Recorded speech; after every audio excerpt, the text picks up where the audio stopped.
Sebelum Anda menonton video berikut, jangan lupa subscribe, bunyikan loncengnya, like, dan juga share ya.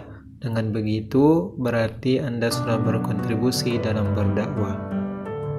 Assalamualaikum warahmatullahi wabarakatuh. Waalaikumsalam warahmatullahi wabarakatuh. Pemirsa Spirit of Dakwah bersama Satriawan Tanjung dan Buya Haji Risman Mukhtar MSI. Assalamualaikum. Waalaikumsalam warahmatullahi wabarakatuh.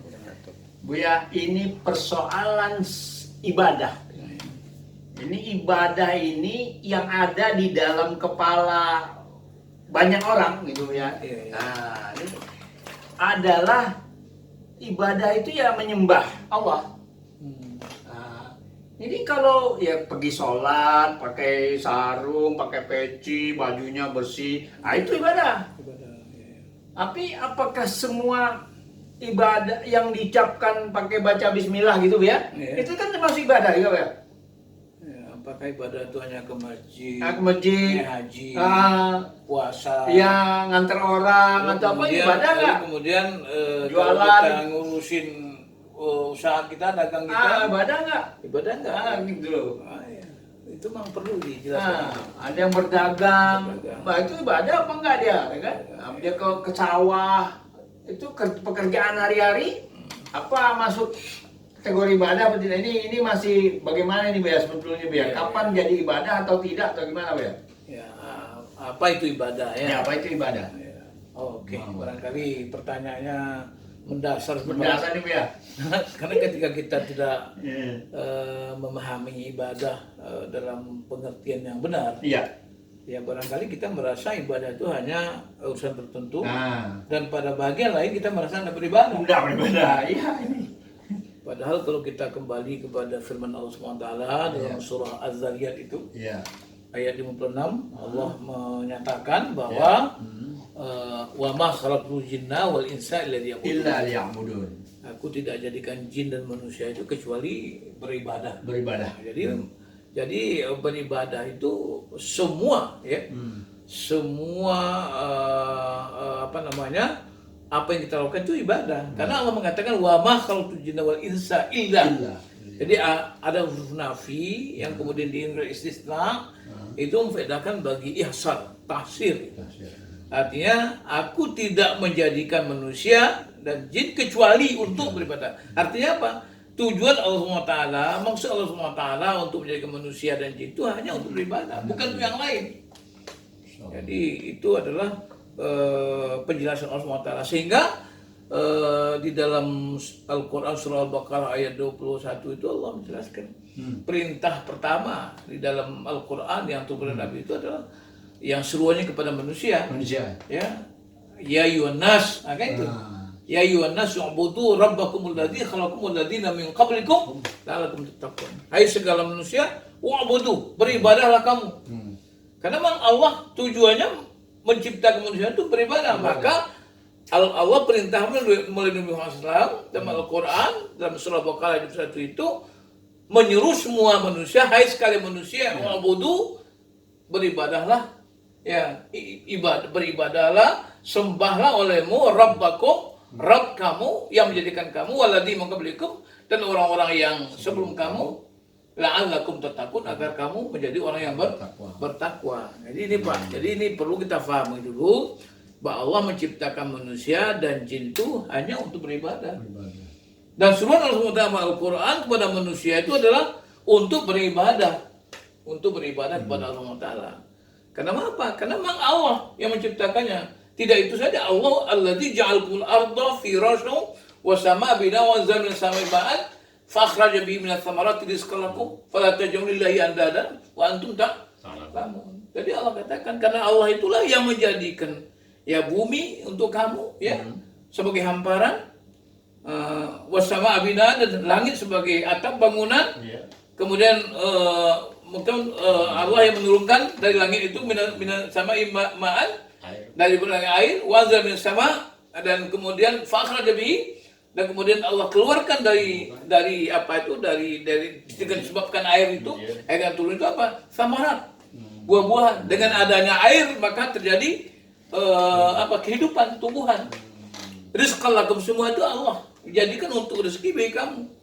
Maka Allah mengatakan fala taj'alillah, dan jangan kamu jadikan bagi Allah itu ada dan bersekutu, berbilang, bersyarikat, wa antum ta'lamun, dan kamu itu mengetahui. Jadi artinya apa? Jadi perintah yang diperintahkan Allah Ta'ala kepada manusia itu mulai Al-Quran adalah untuk beribadah kepada Allah, karena Allah yang menciptakan manusia itu dan orang sebelum kamu, kata Allah Ta'ala, dan Allah juga yang menjadikan semua ini fasilitas untuk kehidupan manusia. Itu Pak, jadi ibadah itu keseluruhan dan hidup manusia itu.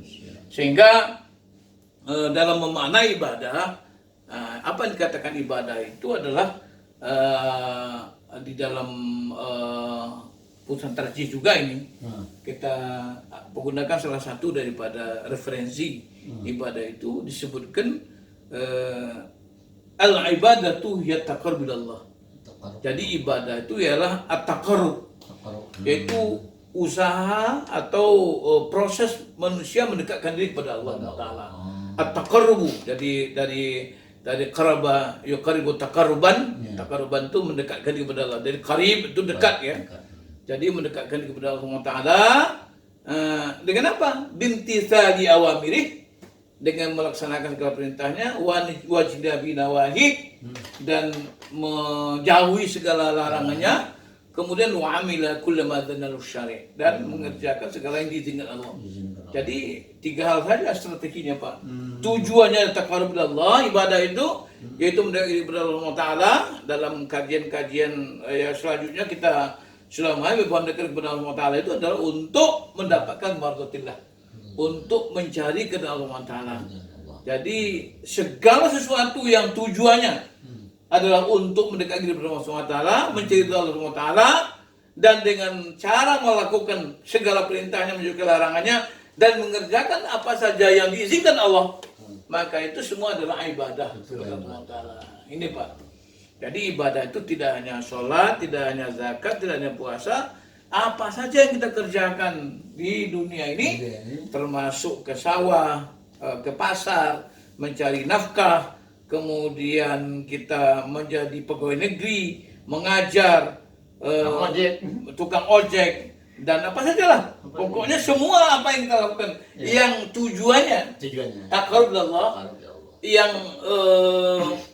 yang kita lakukan karena hendak mencari kepada Allah Taala, dengan selalu memperhatikan ya dan berusaha untuk melaksanakan perintah Allah dan menjauhi segala larangan Allah Taala, dan mengerjakan hal-hal yang diizinkan Allah. Selama itu kita lakukan dalam rangka pendekatan kepada Allah, maka itu namanya ibadah Pak. Nah, maka di dalam di dalam tarjih itu ibadah ini ada dibagi Pak. Ada sebut dengan ibadah ammah, ada yang sebut dengan ibadah khusus. Apa disebut dengan ibadah ammah itu? Ibadah ammah ialah segala sesuatu yang kita lakukan yang diizinkan Allah Taala dalam kehidupan dunia ini, ya itu semua yang kalau kita kerjakan dalam rangka untuk taqarrub Allah, maka itu ibadah. Jadi apa saja? Jadi sesuatu yang diizinkan oleh Allah Taala, yang diizinkan Allah itu sesuatu yang tidak ada dalil yang menyatakan itu terlarang. Maka dalam kaidah usul dikatakan al aslu fil asya, asal daripada sesuatu itu, hukum asal daripada sesuatu ibahah. Boleh Pak. Ya. Jadi apa saja ini boleh hukumnya. Ya. Hatta ata dalilu ala tahrimi, sampai ada dalil yang mengharamkannya, baik itu Al-Quran maupun Sunnah. Dia selama itu tidak ada dalil yang mengharamkannya, dalam urusan-urusan yang asya, urusan-urusan yang menyangkut dengan yang diizinkan Allah Taala, maka itu disebut dengan ibadah dalam pengertian umum. Secara umumnya. Umum itu Pak. Nah, ada kemudian ada yang disebut dengan ibadah khusus.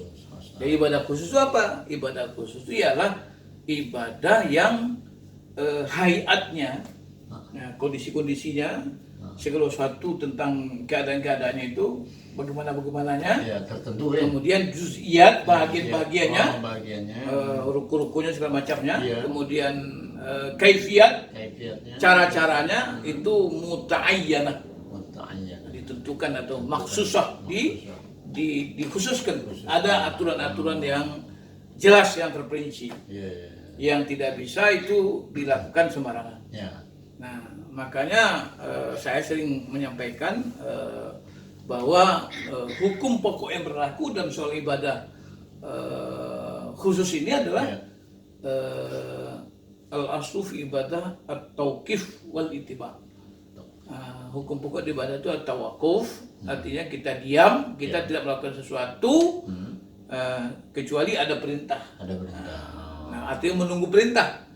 Nah, kalau kita perintah sudah datang, maka kita lakukan sesuai dengan dengan petunjuk. Ittiba namanya. Jadi tawakuf dan ittiba. Malah dalam kaidah-kaidah yang lain itu malah dikatakan gitu. Malah ada yang ekstrim gitu. Al-asli ada haram. Ila majabid dalil ala awamiri. Maka hukum segala ibadah itu haram, batal, kecuali ada dalil yang datang untuk memerintahkannya. Jadi kalau tidak ada dalil memerintahkannya, maka tidak boleh dikerjakan. Boleh. Nah, inilah Pak sebetulnya disebut dengan ibadah mahdhah. Ibadah Allah. Nah, disinilah sebetulnya kita ketemu dengan apa yang disebut dengan bid'ah. Kata-kata bid'ah itu di sana, Pak. Jadi kullu bid'ah dhalalah. Di situ, Pak.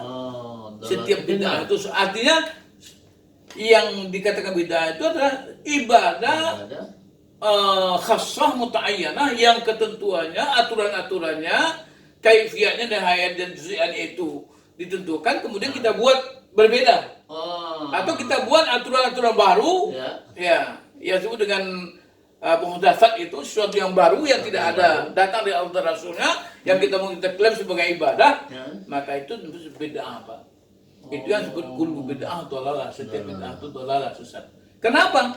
Karena yang berhak mensyariatkannya, menentukannya, membuat aturannya, versinya, bilangannya, waktunya, dan macam-macamnya itu hanya Allah dan Rasulnya.